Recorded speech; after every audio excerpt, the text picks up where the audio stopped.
Okay. Hi, everyone. Hail to the brave that came this morning and wake up early or went to bed early, I don't know.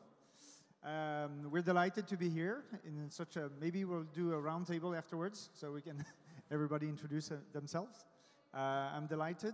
We're going to start off with the presentation. So I'm on the right side. My name is Christian Riedi. I've been working for 15 years in the media industry, and now I'm the co-founder and CEO of Atlanticus. I'll let Stephane introduce himself. Hello, everyone. Thanks for coming so early.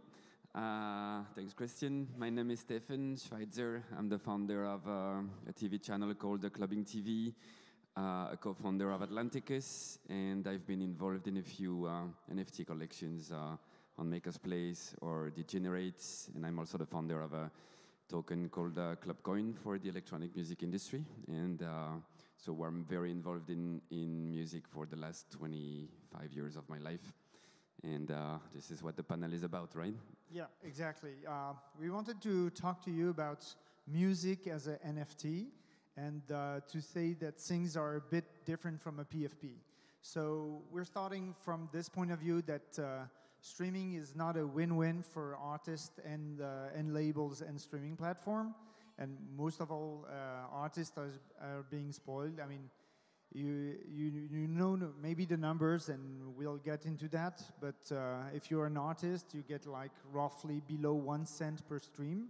So meaning if you want to make a decent living out of this, you have to make millions of streams per month.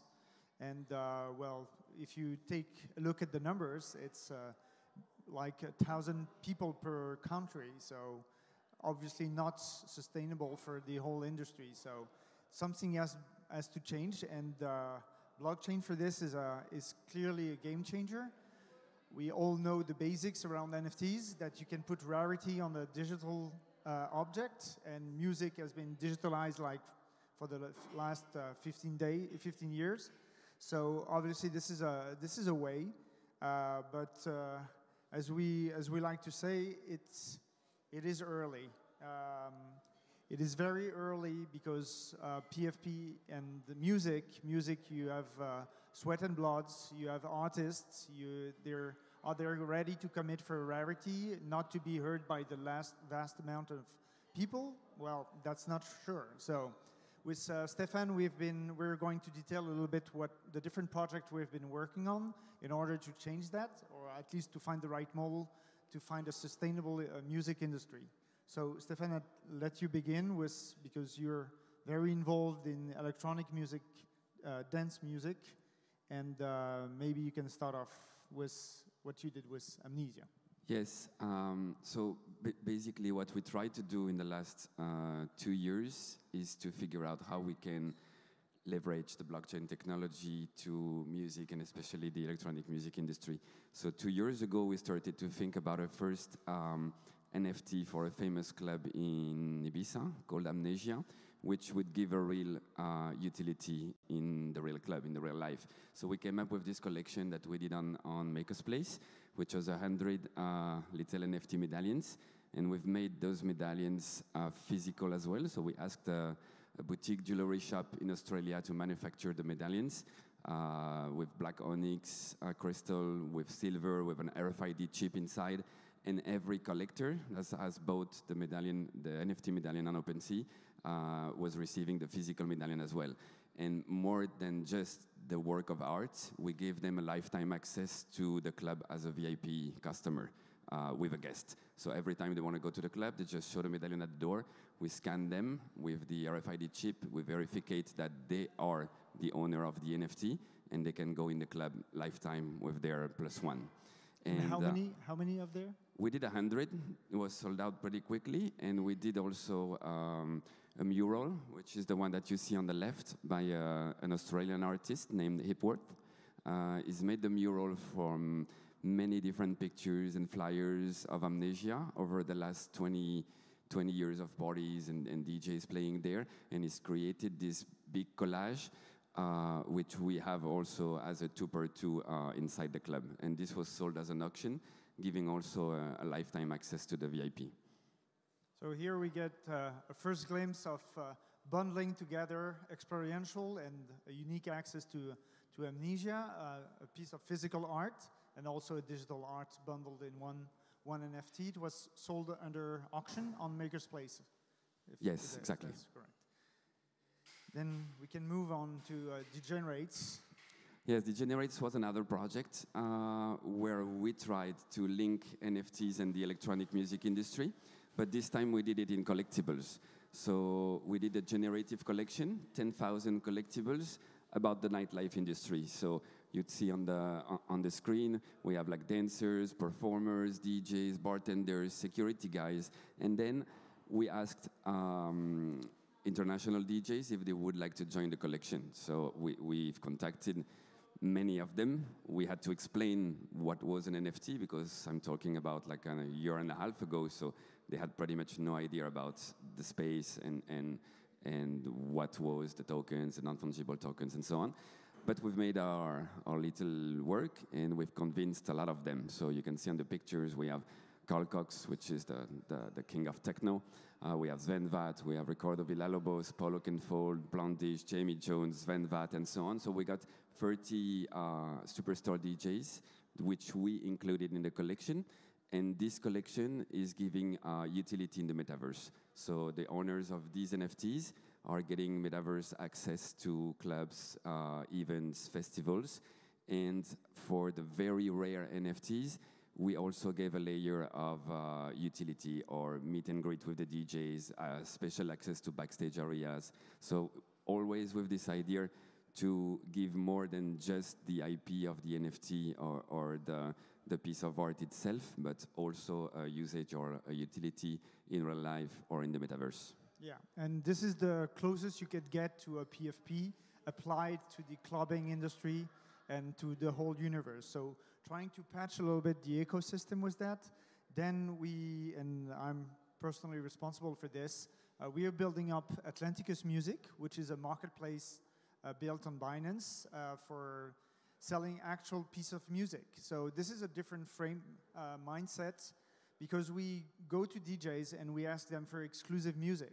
I mean, because the midterm vision on this is that we want to appeal to a broader audience, and we thought that promising exclusive pieces of music of their favorite artist was a way to convince them to jump the fence and to join the NFT crowd. So basically, we are always selling a layer of music, so that a piece of exclusive music, unpublished music, because otherwise it's too easy if you just re-edit something. And we are building on top of this exclusive music additional perks. And because we want also, we're not like just a simple distributor of music, otherwise you could simply go to iTunes.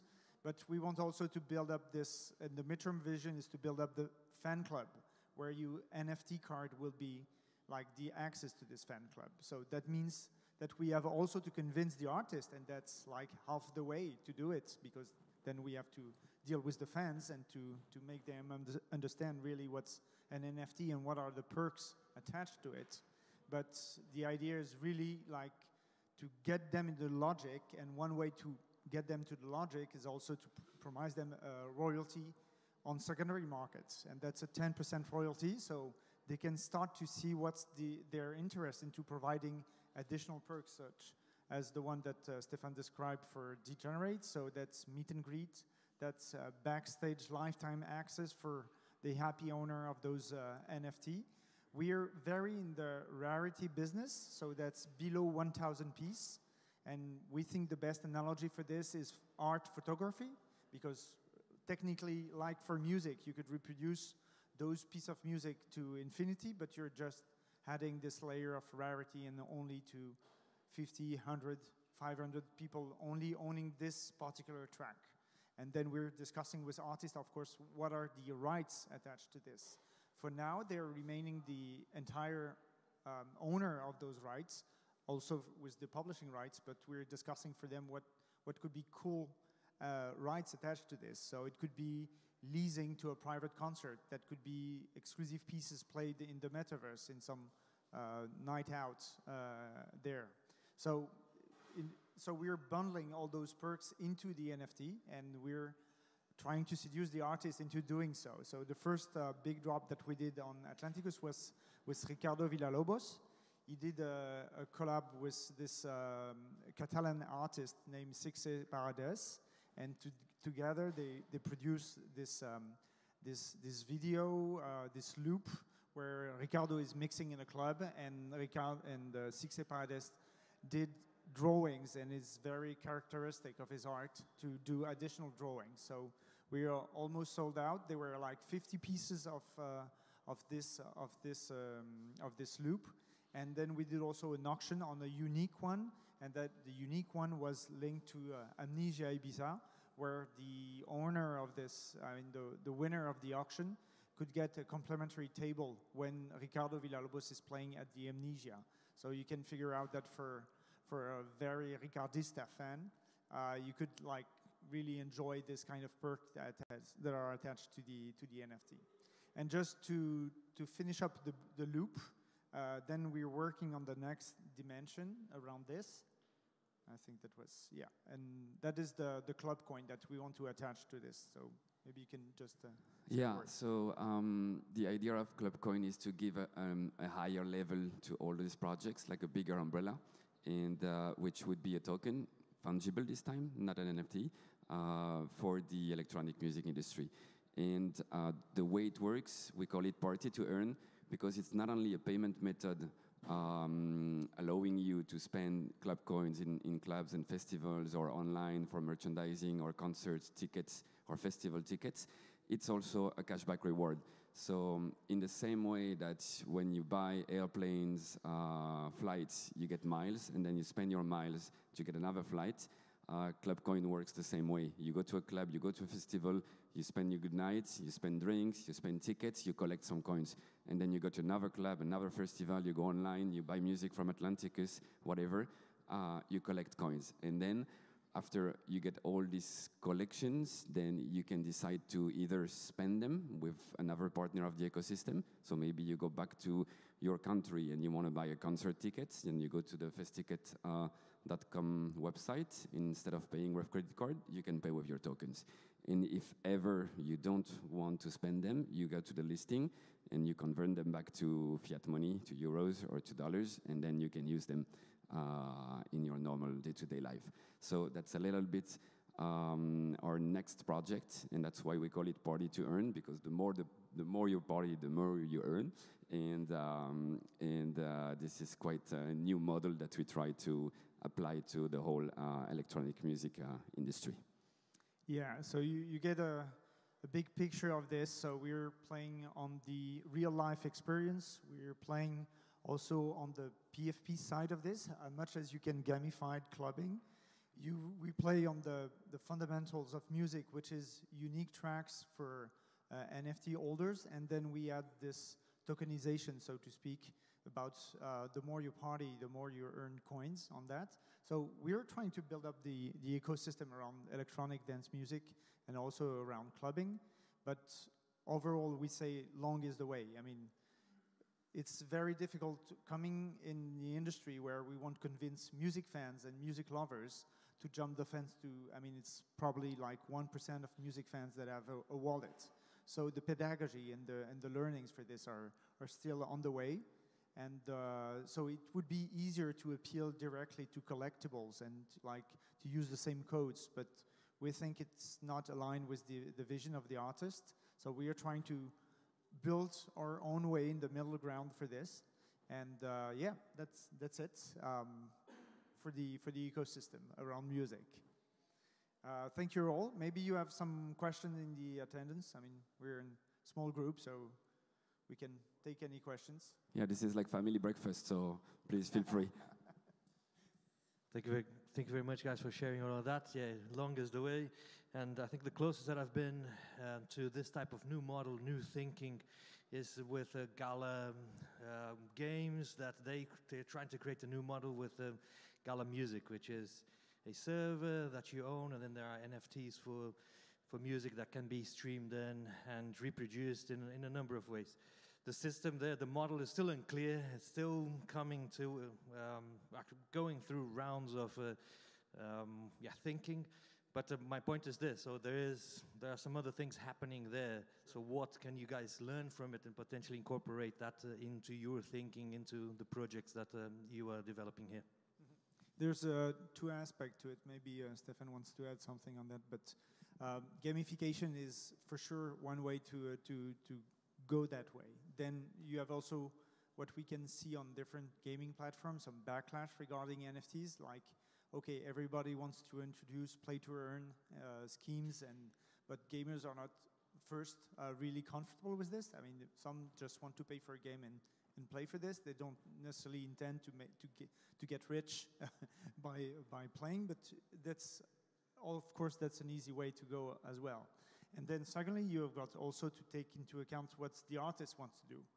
It's the mixing between gamers and music lovers are not really the two same group, but there can be like a common breeds between those two. And the nice thing that we think that will overcome, especially what we're doing on Atlanticus, is the portability that you can get from NFTs. Is that you can like stick to the NFT platform and just enjoy music, sell it, collect it, and you can also use it elsewhere, and where people are spending tons of money to build a nice ecosystem. Because everybody's promising games around the NFT that they're doing, but we all know that building a gaming platform with a sufficient level of quality is really something requiring millions of dollars to have a correct experience. Otherwise, we just go back to the 90s and we play Doom in a different environment. So I think it's going to be a mixed things, and the nice thing is that with NFT you can like just take away what you've built and collect in a place and use it elsewhere.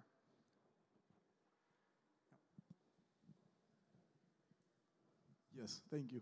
Can you explain a bit more, like the part of earning the coin by partying? Yeah. Yeah, so this is kind of very straightforward and easy. So when you will be in, let's say you're in Amnesia, in Ibiza, and you go to the bar and order 2 drinks, then the bartender is going to give you the receipt, right?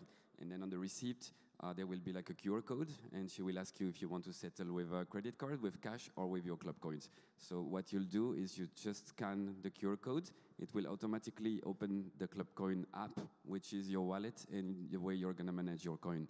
So it's fully interconnected with the POS system of the clubs and the festivals. So when you settle the transaction, you confirm it in the Clubcoin app, automatically the POS is going to know that you've paid the bill, and then the bartender will going to give you the drinks. And the way, so that's for the payment, and for the collection, it works the same way. If you pay by cash or if you pay by card, you scan the QR code, and then the algorithm will calculate what is your cash back, and you will receive some tokens inside the app.